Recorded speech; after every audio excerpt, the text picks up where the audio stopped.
Hi guys, and welcome back to IGCSE Success. I hope you are all doing well. Gosh, a big thanks, by the way. We reached 12,000 subscribers a couple of days ago. I am absolutely made up. I really am.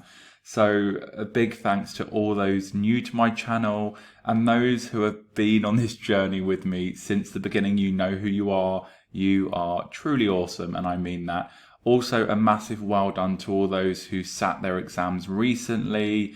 I will certainly, and I mean this, be rooting for you come results day. Please do let me know how you get on.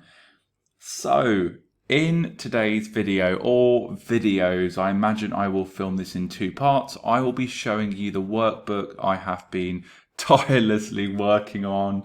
The link will be in the description box below.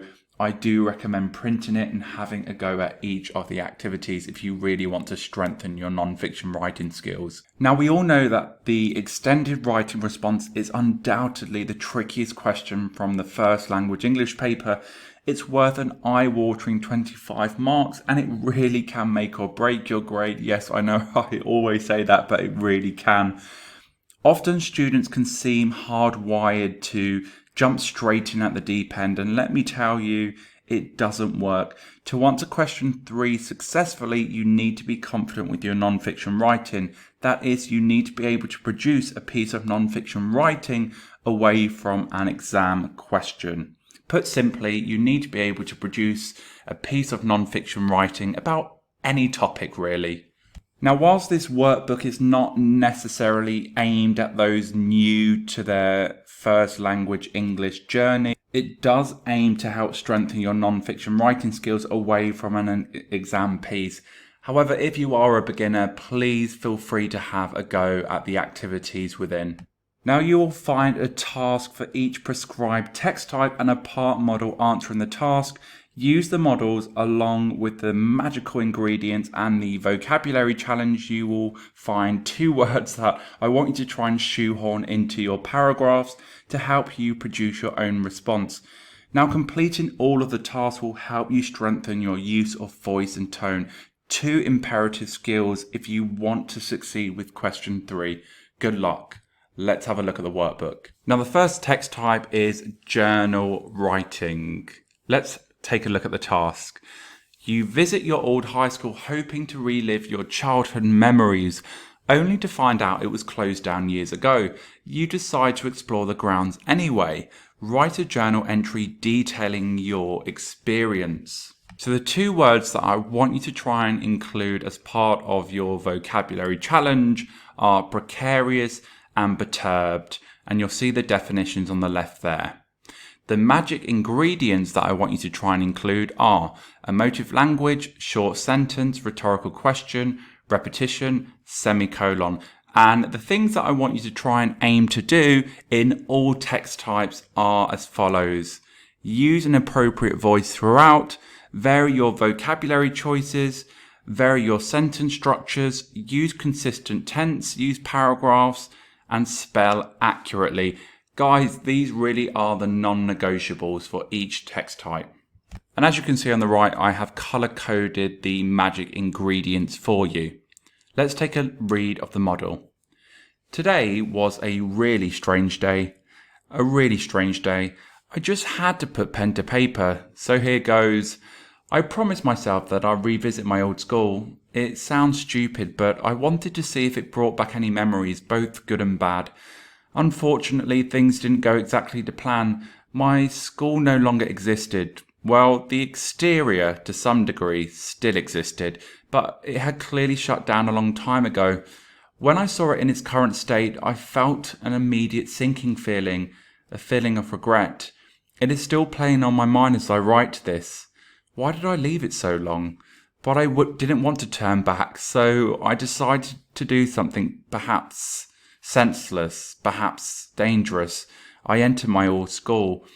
It was an eerie sight. Debris carpeted the floor and a few old light fixtures hung precariously from the ceiling. I momentarily convinced myself that I could hear gleeful children talking about the magical books they were reading.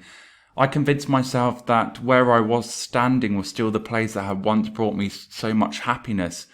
I convinced myself that my school was exactly the way I remembered it, but everything had changed. There was no laughter, no joy, no magic, nothing. It was a lonely sight, and I was left shrouded in misery. I felt perturbed by the changes. It was an assault to my senses. So yes, today really was a strange day.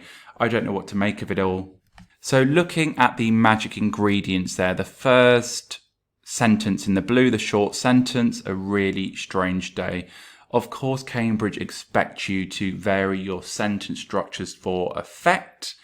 We've got that rhetorical question. Why did I leave it so long? A typical feature of journal writing. Remember, we use journals as, I guess, a vehicle to pour out our emotions and what we're thinking.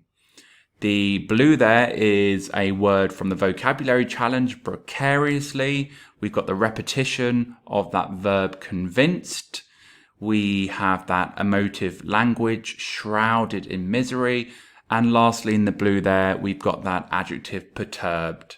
And we've got the semicolon somewhere in the green. I can't quite see it. But remember, semicolons to link two independent clauses together. And Cambridge loves students who know how to use semicolons correctly, and they certainly love students who do not comma splice.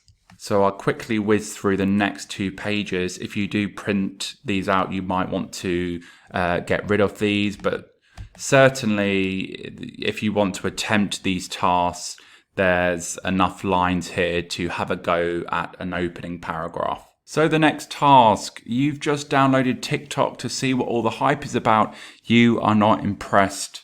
I do like TikTok, by the way. Write an informal letter to your friend giving your thoughts and feelings. So the 2 words I am going to be using and the 2 words that I want you to try and use are insufferable and tedious. And again, the definitions are on the left.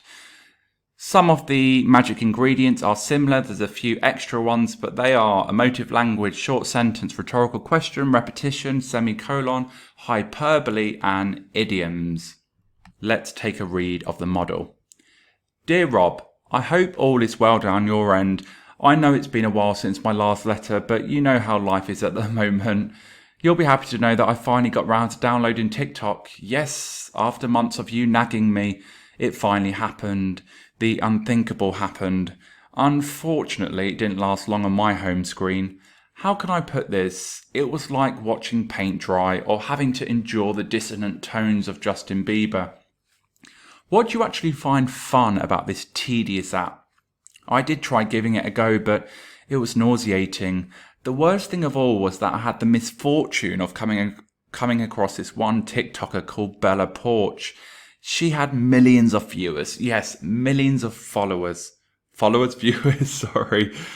And do you want to know what her talent was? Well, I'm not exactly sure myself, but it would seem that she had mastered the art of head bobbing to a bunch of random tracks. I found her utterly insufferable. I truly felt like a piece of my soul had left me. I really did. At least I gave it a go. I think I'll stick to cat memes. So one would argue a bit of humour and sarcasm. Don't be afraid to use humour, sarcasm in informal letters. It really depends on the purpose. Let's take a look at some of the things that I have used in this model to create a sense of voice and character. Let's start at the top this time. So emotive language, you've got that adjective, nauseating, short sentence, the unthinkable happened, rhetorical question, how can I put this? Repetition, millions of followers. Yes, millions of followers. And then we've got that sneaky semicolon somewhere. Hyperbole, I truly felt like a piece of my soul had left me. So gross exaggeration. And lastly, we've got that idiom, watching paint dry. So let's take a look at the next task. And that is, you've just finished high school and you have been asked to deliver a speech to GCSE students. Write a speech addressing some of the pressures young people face today in schools. And the words I want you to use are perpetual, and that's an adjective, and startling, which is another adjective. The magic ingredients I want you to use are simile, anaphora, rhetorical question, opinion, and personal pronouns. Now let's take a read of the model. I want to talk to you all today about school. Yes, school. Those 5 years of compulsory education that at times can seem like a perpetual battlefield. What is your experience of school? For some of you, simply thinking about school may well send shivers down your spine. For others, it may evoke feelings of joy and happiness. When family, friends, and older relatives tell you that the teenage years are the best years of your life, enjoy them, enjoy the freedom, I'll bet that many of you in that situation inwardly cringe. School can be a tough 5 years for many reasons, and the most startling thing of all is that adults don't seem to realise the pressure of being in that transition stage of our lives. Then, of course, there are the added pressures like social media that they didn't have way back then, or if they did, it was not as prominent in their lives as it is for us. Fitting in is critical, and social media is a part of fitting in. Then there is bullying and the fear of being picked on or not being picked out for sports. Not getting the grades and exam stress make it impossible to enjoy the freedom. So, do I think school is tougher than ever? Absolutely. So let's have a look at some of the things I've included. Now, I've noticed already I've put metaphor there. That should be simile. So like a perpetual battlefield, I will change that for you just before you print it if you are wanting to print it. Anaphora is at the bottom. So do I think school is tougher than ever? Absolutely. Anaphora, put simply, is a rhetorical question and then you provide an answer. We've got that rhetorical question. What is your experience of school? Opinion, fitting in is critical and social media is a part of fitting in. And we've got personal pronouns throughout. You, for example, we. And think carefully about the pronouns that you use when giving a speech. You want to create a sense of togetherness. You want to create a relationship. So you don't want to be using that I voice too often. We, us, our. Those inclusive pronouns, really.